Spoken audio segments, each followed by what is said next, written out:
Hey guys, Darkster here with my Guild Wars 2 tips and tricks video. This video is designed towards newer players to Guild Wars 2, players that are thinking about coming back, people that are playing but are still not getting it completely or need some help basically getting some ideas about how the game kind of works. That's what this video is for. So yeah, I'm going to get right into it. It's not numbered or anything, so I'm just going to kind of go through the list I have here. But yeah, the order I go through doesn't mean anything about importance or anything. It's just the order I have it set up for the video. And my first little tip is basically a weird one. A lot of people might not agree with this one because I feel like there's a lot of people that like the whole free-to-play or buy-to-play model. But my first tip is basically spend money on the gem store and most likely spend that first little bit on bank expansions. And the reasoning behind this is there's a few reasons behind this. Guild Wars 2 is not a free-to-play game, and it's not a pay-to-play game either. There's no subscription fee to this game. You pretty much buy the game, and you have access to it forever, right? Now, the thing about this is that because of this, they have to hold back on everything you can acquire. The thing about World of Warcraft is, with that subscription fee, you have access to everything in the game. You know, there's nothing you have to go through. You don't have to. It's not like you have to pay to get extra bank slots in World of Warcraft. As long as you go and buy bags with your gold or whatever, you're able to have access to that. So, I mean, that being said, you can take it how you want. I'm sure there are people that have not spent a dime on Guild Wars 2 so far and are playing perfectly fine like that, just grinding gold and stuff. I'm not into grinding gold. I play Guild Wars because I don't like grinding. If I want to grind, I have World of Warcraft to do that. You know, it's like there's no reason for me to grind stuff in Guild Wars 2. I come on Guild Wars 2 to play and just to have fun doing WW and all that. So I don't know. You gotta take it with a grain of salt. You know, this whole point here. A lot of people do spend money on the gem store, and as a tip for a new player, it might be beneficial for you to buy some gold early on, simply because that gold is going to get you some levels through crafting. And I'm going to tell you, this game isn't all about leveling. You know, you can get through the game and have a lot of fun just through not being high level. You know, the thing about Guild Wars is that they set up the game in a way that you don't actually have to be level 80 to experience the game. That's how World of Warcraft is set up. World of Warcraft is set up that the first amount of levels until you hit endgame is there simply because it's an MMO. They expect it. They expect you to have those levels to waste your time, so you can grind it out, so you can waste your time learning your class, even though you learned it like at level 20, you know how the class works. They force you to keep playing so you get to that end game. And then from there, you have to grind out gear, you have to keep going. It keeps going. The grind never stops in World of Warcraft. And it's the kind of game that the more time you put into it, the more you get out of it. You know, that's how they set it up purposely like that. Guild Wars 2 isn't like that. You know, your end game, like that's the thing that everyone says about Guild Wars 2 is that it doesn't have end game. That's not true. These people are stupid, because Guild Wars doesn't have end game because what they would consider as end game, they give you from like level 2 pretty much. Once you do your intro quest, you're basically able to go and do SPVP, you're able to do WW, you're able to do PvE content, dungeons and stuff, which I don't even really give a fuck. Dungeons in Guild Wars 2 is kind of just a clusterfuck anyway, and they don't have a dungeon finder, so I don't even know why they have dungeons, to be honest, but whatever. Aren't even that amazing, and you get them as you level anyway, so it's like, other than dungeons, if you can pretty much do everything else in this game, to be honest. So that's what it is. The Guild Wars gives you the game from the very start, instead of giving it all, making you wait until you're 80 and then giving you all of that at the same time at the end. They let you do it throughout the game, and that's the big difference here, you know. But yeah, you know, your experience will vary based on that. But the best thing I would recommend to spend your first, if you do buy gems, to spend those gems on is bank expansions. Those will be very helpful for you because you're going to be spending a lot of time basically gathering and getting a bunch of junk that you might need or might not need or you're not sure about, and you're going to have to put those in the bank. And you only have 30 slots, I believe, in the bank neutral. So yeah, from there, the second tip kind of goes right into that, is buy bigger bags for your character. Buy bigger bags when you get the chance. I ran with 8 slot bags all the way up to like level 60, which is kind of crazy. I should have bought bigger bags earlier on, but I kind of just forgot about it. I didn't even think about it. But I recommend just buying even 8 slot bags, to be honest. 8 slot bags work for me just fine.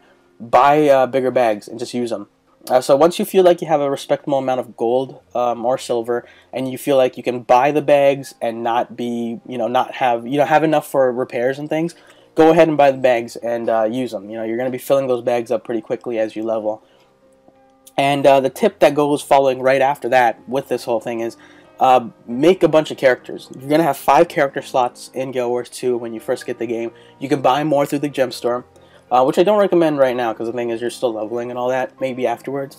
But you know, make a bunch of characters, do the little intro thing with them, you know, the intro quest thing, you'll hit level 2, and then from there, buy those guys bags too. You don't have to do this right away. This is something to do more around like level 40 or something when you have, you know, maybe like 2 gold or something like that. Get these other characters bags as well, and park them in front of a bank, and they basically work as a bank expansion almost, is that, or like a trading point. The bank basically works as a place where you can put stuff in, jump on another character, pull them off, and you can kind of just throw all your crafting junk, stuff you're not sure about, but if you should keep or not, you can just give them to these guys, put them in the bank, go on this character, pull them onto their bag, you know, into their bags, and then you kind of hold it there as a secondary bank. So it's pretty smart to do. Even smarter thing to do is make a different character of every race, and then basically park them in their home city banks, so you have access to the home cities whenever you need to. I don't know what you would need to do there. You might want to look at like the cultural gear or something. But, you know, whatever. It's a smart. I think it's a smart thing to do. I personally don't do that because I'm a lazy fuck. So I just park them all in Lion's Arch. But, you know, worth doing. Quick tip, actually. Another quick tip is if you guys want to go to Lion's Arch very quickly, or you don't want to spend gold, the best way of doing this is where the trick comes in, I guess, for this video, is the tips and tricks part. This is the trick part, is that you can actually just jump straight to Lion's Arch and then use Lion's Arch as a hub without spending any gold by using your SPVP tab. You can actually just click on your SPVP tab, which is right here. It's the PvP tab in the corner. Click on that, click Go to the Heart of the Mist, and this will take you to the SPVP zone. And when we get there, you'll basically see a portal across from where you spawn. When you go through that portal, it teleports you to Lion's Arch. If this is your first time queuing for SPVP, the first time coming into the mist, you will actually be sent to Noob Island, which I'll try and show you on the map, which is right. Noob Island is this place right here. And that's where Noob Island is. You'll first spawn here. This is the first time you ever came into WW, or not WW, SPVP. You'll spawn here, and you'll basically be sent to do some kind of quest type thing, just kind of explaining to you how SPVP kind of works, or just at least how the island works. So you'll be doing that. When you're finished that, you'll get sent to basically exactly where I am standing right here. And from here, you would go into this portal. Now, after you do the Noob Island thing one time with any character, you basically don't have to do it again. I only did it once, never had to do it again, so hopefully it's the same for you. There's also a portal, I believe, right here. See this gray spot here? I believe that's a portal. And if you can pretty much skip everything you have to do here if you just go through the portal. I'm not sure if that gets rid of the first starting zone thing, though. Like, if you do that with a single character and you actually end up here, I don't know if you come back with another character, if it still sends you over here, or if it sends you directly here. I'm not sure. If you guys have tried it and you know, you can clarify, please tell me in the comments if it does work like that or not. Anyways, there should be a portal there. And why is this guy dead? What the fuck? Let's help him up. Alrighty then. I don't know how he died there, but okay. Anyways. What the fuck was that? Anyways, yeah, this is SPVP zone. You come through that portal, and pretty much you can jump into Lion's Arch right here. And there you are, you go to Lion's Arch. And from here, you can park your characters in the bank over there, and you can park them. You can actually take the portals here because this works as a hub zone. This is the equivalent of like Dalaran or our current mop cities in World of Warcraft. So yeah, you can move them around here. The next tip is basically don't hoard your junk. Sell it or salvage it. If this is your first character that you're planning to get to 80, I would actually recommend salvaging items over selling them. Simply because salvage items will help you out more when leveling than I think gold would, or raw gold would.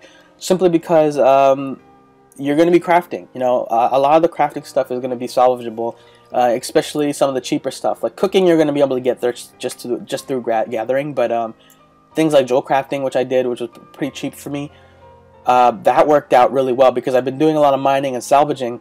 And because I did that, I actually had pretty much everything I needed for jewel crafting. That was 10 levels pretty much that I just had through salvaging, through leveling pretty much. and that worked out actually well. I literally had to buy like maybe a gold worth of stuff. It was so cheap for me. And that was through salvaging. You can salvage things by buying salvage kits. There's a few different ones here. You can probably get them from... This guy doesn't sell them. Oh, this guy would probably sell them. Let's find out. Yep, this guy sells them. So you just talk to random merchants or vendors, and they'll have them. They would start off from crude and basic. You don't have to go past basic until you're like level 40, I believe. Even then, I think you can probably use one of these to probably pull off stuff. And then it goes all the way up to master, which is 15 silver. And your gathering supplies are here as well. You can use these to gather better and bigger and better stuff. Now, yeah, you can do salvage kits. I'll just show you guys one. What do I break down? I'll break down this axe, right? Yeah, it's a poopy axe. So we'll just use a fancy one. Use a little bit fancier one. Salvage it, and there I got some ore out of that. And this goes right into the next tip, which is to deposit your collectibles. And that's what this little, you click options, and you have deposit all collectibles. You click that, and it's gone. Where'd it go? I deleted it. No, I didn't. It's actually in the bank now, which we'll jump over there and we'll show you that real quick. And basically, whenever you deposit your collectibles, they get sent to your bank supplies tab, and you can basically access that whenever you're doing any kind of crafting and all that. It's just a good place to put everything. It doesn't hoard your bag space because there is a lot of supplies for crafting. So it basically opens up your bag spots and puts everything in one place. I'll show you guys that right now. Okay, there we go. And here's your collections tab. This is where all your crafting supplies are. And yeah, when you do deposit collectibles, they all show up basically here. And you can access that exact tab when you're doing any kind of crafting, which is very useful. What else is there? The rest of the stuff is basically another tip is play with friends when leveling. I guess it's simply put, the way that Guild Wars works is each person you have actually gimps you very little in the amount of XP you gain. Say you get 100% XP while leveling alone. With a single friend, you actually only get you only lose like 2%. I believe it's like 97% or something with another person, which is actually a high amount of experience. It's not like that in WoW. If you're going around with a party member in WoW, you're actually getting a respectably less amount of experience. You're actually better off playing alone in WoW when it comes to leveling than with someone else, unless you're doing recruit a friend, obviously. But you know what I mean. But yeah, that's how it works. So I mean, the more people you have, obviously the less it goes down, or the more it goes down, even in Guild Wars. But the thing is, if you can party with even just one other friend, it's going to be extremely helpful for you because you're basically getting the exact same amount of experience, which you can even out again by using buffs and things, which we have a lot of. You're actually going to be gaining a lot of. This isn't it, but you can get XP boosts and things like that, which will basically even out that 1%, or that like the 2% that you lose with a partner anyway. So, I mean, it's extremely fast. You can level a lot faster. The content's going to be a lot easier. You're going to be getting through it a lot quicker, and you're basically getting the same amount of experience. So find a friend and play with them. Get a friend to play with you if you're new. Join a guild and basically be like, hey, I'm new here. I'm looking to level quickly with someone. Is anyone willing to come and make a new character with me or something like that? And do that. Find a guild on your server. Make sure you like them. And that's probably another tip altogether, is find a guild that you like. But yeah, find a guild, find someone to play with, or bring a friend with you. Or if you have a friend that's already playing, make them play with you. Even if they're max level or really high level, you're able to play with them. You can always play down. That's the thing about Guild Wars, is that you're always able to play down and gain experience. If you're 60, you can play with a level 6 just fine. It's just the other way you can't do. You can't be a 6 and go and play with a 60. That would be stupid. The other thing is craft. Craft when you can. Crafting is the fastest way to level. Cooking is the best one for first-timers, simply because it's the cheapest. I believe you can finish cooking with as little as 4 gold. I spent as little as 3 gold on it. And people say it's actually more expensive now. I believe people said that you can actually, when the game first came out, you were able to do cooking with as cheap as 2 gold or something like that. Now it's about 4 to 3, I believe. I spent about 2 to 3.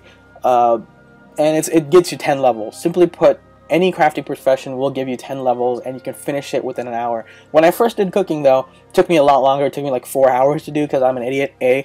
And B, it was my first time doing crafting in this game, so I wasn't used to exactly how everything worked. I was looking at a guide and all that. So it was a little difficult for me, a little bit more difficult at least.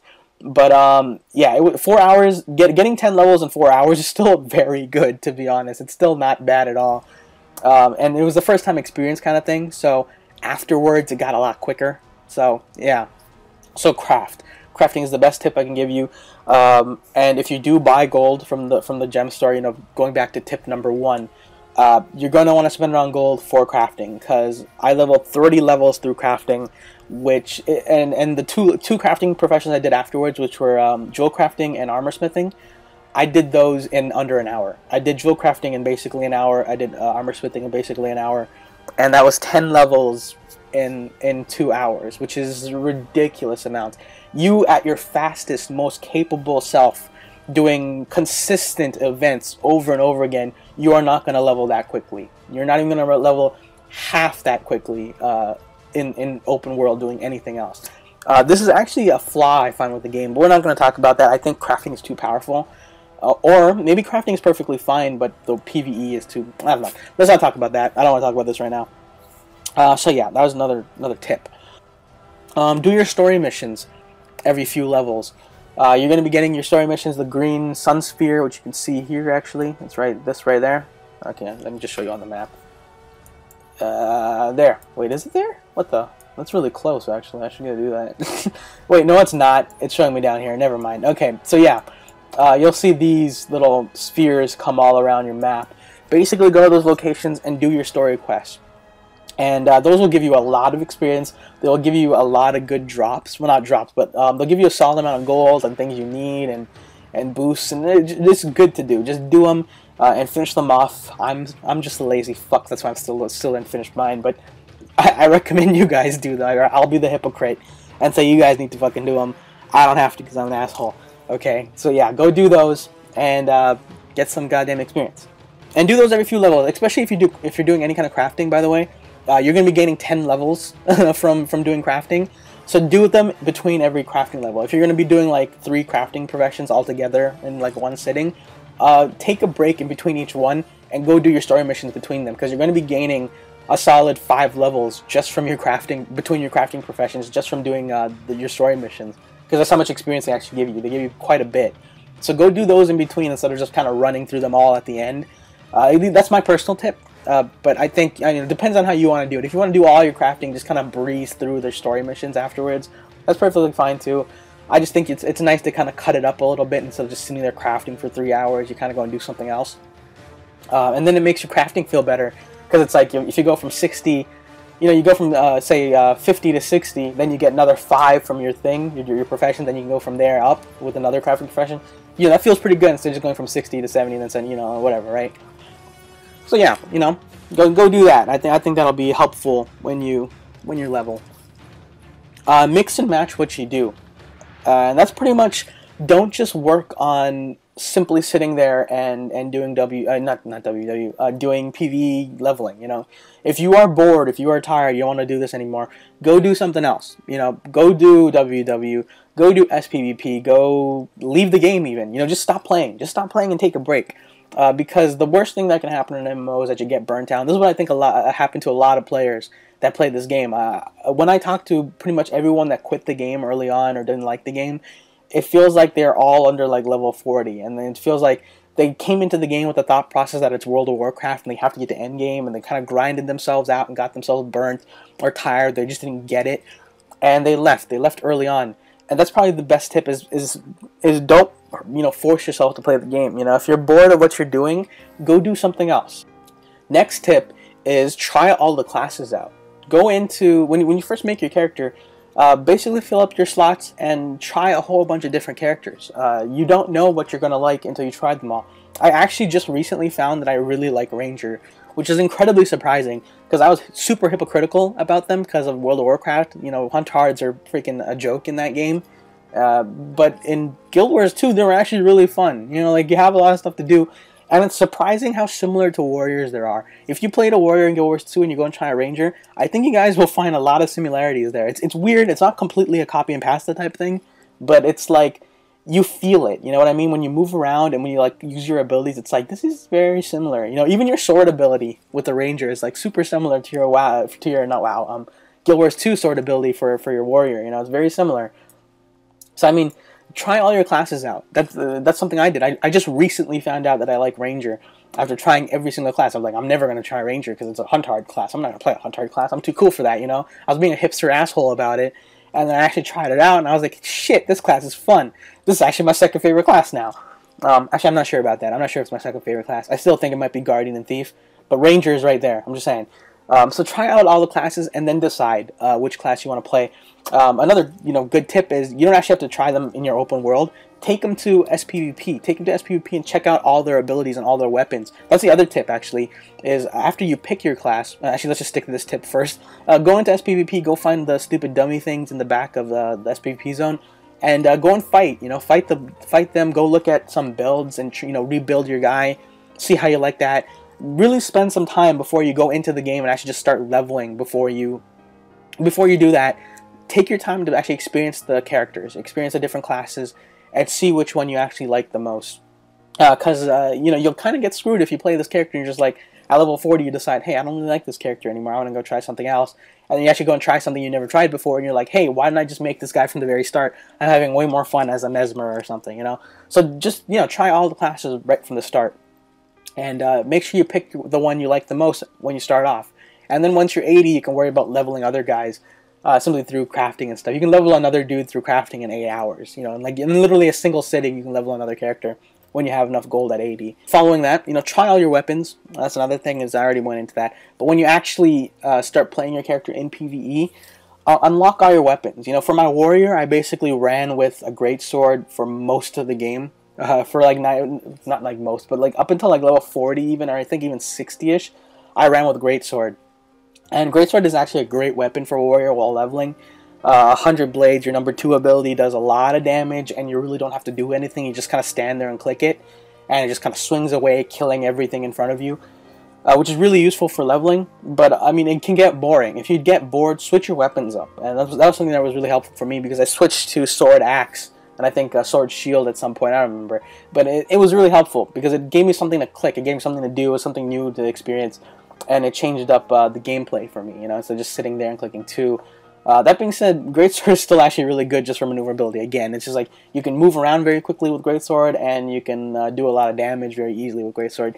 So, I mean, you gotta pick and choose, decide. I'm just saying it's a good idea to try out all your weapons and kind of, switch it up here and there. And the final tip I have is a little weird one. It's not it's a little kinky. Okay, I'm joking. It's not kinky, but you know what I mean.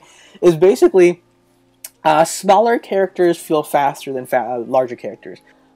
You want to pick a character that feels good for you, be it what race or whatever. Pick a race and size that really works for you. And here's the thing that I've noticed is that my Char feels a lot slower, and he's a lot clunkier than, say, my Soren or my human. I actually see a lot of humans, and I understand why there's a lot of humans. They're actually very agile, and they find a good mid-spot when it comes to the size. They're not as big as a Char or a Norn, but they're not as small as an Asuran, and they're not as skinny as a Sylvari. I find they find a good little spot in the middle there, and that's why you see a lot of humans in this game, because they have good maneuverability. They don't feel slow when you move. Like, if you look at my warrior here, actually, he looks pretty fast, actually, because he has a speed boost, but when I put this on, he feels kind of slow here. Look at him, he looks way slower than he actually moves. But, when I get the speed boost, oh yeah, look at that speed! Look at that speed! Oh yeah, PvP, man! Wait, backpedal, oh, PvP! Oh no, wait, this is PvE, I'm sorry, this is PvE right here. PvE, oh yeah, PvEing, oh good, get him, oh, I'm PvEing so good, look at me, guys. But yeah, when you make your character, that's something to look into, is that, do you like the size and weight and stuff of your character? Do you want that person to be big or small? Because the bigger they are, they're going to interfere with certain things like jumping puzzles, or, being, depending on your class, if you want to be like, if you're going to be like a thief, you don't want to be the max-sized Norn, you're going to be pretty noticeable as a max-sized Norn. And when it comes to PvP in general, smaller characters are better than bigger characters.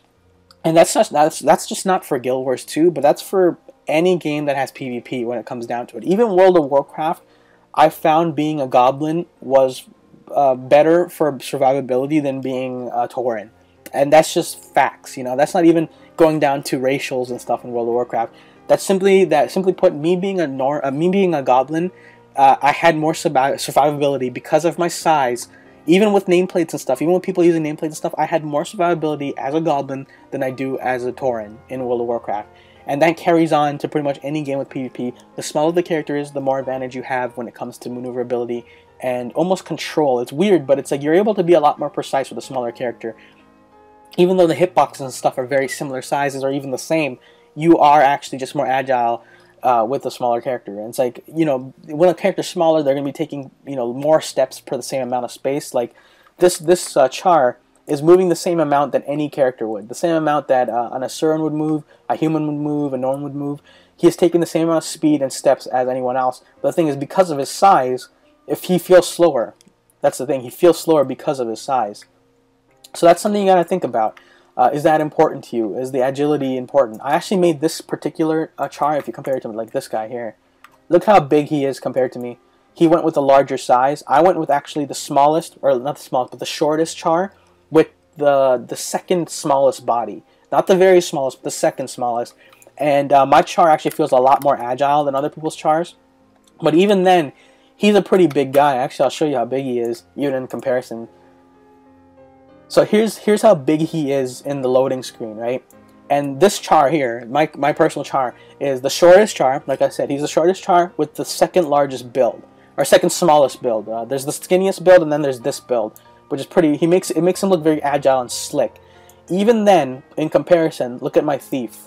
Look at this tiny motherfucker. And this is the largest Thief that you can have. Or no, wait, no, he's not. He's the second. He's the largest in height and skinniest build. He's very skinny, but he's the largest height. But he is fucking tiny compared to him. And they limit the amount of size you have. Let's just actually look at a human. Here's my new Ranger that I really like playing now. And even him, this guy is the largest height and the largest build. He is the most muscular you can get, and he's the tallest you can get. And I think his head is big too. I'm not sure. I think I made his head size big too.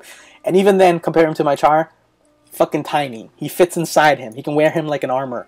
Like this guy can get inside. If this guy's a robot, this motherfucker can get inside him and pilot him. That's how big my Char is. Even though my Char is technically one of the smallest Char you can make. So that's something you gotta think about. Find a character that you feel agile with. If it doesn't matter to you, it doesn't matter to you. But for me personally, I love my Char, but if I was probably going to do it all over again, I would most likely level a human, to be honest, because I like how humans feel. I think they find the best middle spot for how maneuverability and stuff works. That being said, look at this motherfucker. God damn, look at him. Why is my dick getting hard? That's weird. Look at that tail. Furries. Okay, and now that the video has gone downhill, I'm going to end it here. That's all the tips I have for this video. If you guys enjoyed it, please subscribe, rate, and comment. If you guys have anything to add to this video, if you find any tips and tricks that you guys want to add to this that you think would be useful, leave it in the description. Or leave a comment in the description. If you guys find this video entertaining and you want me to make more, tell me. I'll make more of these. And yeah, that's about it. Please subscribe, rate, and comment. And Darkster out. Peace.